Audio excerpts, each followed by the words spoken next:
Telangana global సమ్మిట్ను సందర్శించిన 3,000 మంది విద్యార్థులు. హైదరాబాద్, డిసెంబర్. రాష్ట్ర ప్రభుత్వం అత్యంత ప్రతిష్టాత్మకంగా నిర్వహించిన తెలంగాణ రైజింగ్ గ్లోబల్ సమ్మిట్లో ఏర్పాటు చేసిన వివిధ ప్రభుత్వ స్టాళ్లను, కార్పొరేట్ కంపెనీల స్టాళ్లను ఆ, పెద్ద ఎత్తున విద్యార్థులు సందర్శించారు. ఈ నెల 28, 9 తేదీలలో నిర్వహించిన గ్లోబల్ సమ్మిట్ ఏర్పాటు చేసిన స్టాళ్లను తమ ప్రోడక్ట్లను ప్రైవేట్ సంస్థలు ప్రదర్శించాయి. ప్రధానంగా నగరంతో పాటు వివిధ జిల్లాల నుండి ప్రత్యేకంగా వచ్చిన ప్రభుత్వ సంక్షేమ గురుకుల పాఠశాలలు, డిగ్రీ కళాశాలలు, ఎన్ఎస్ఎస్ విద్యార్థులను ఎంతగానో ఆకట్టుకున్నాయి.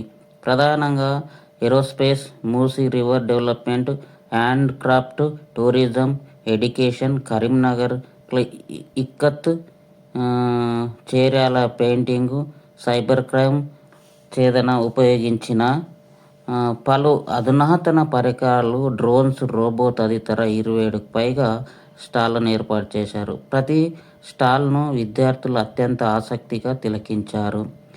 ప్రధానంగా ఆధునిక పరికరాలు, వైమానిక అంశాలను ఆసక్తిగా అడిగి తెలుసుకున్నారు.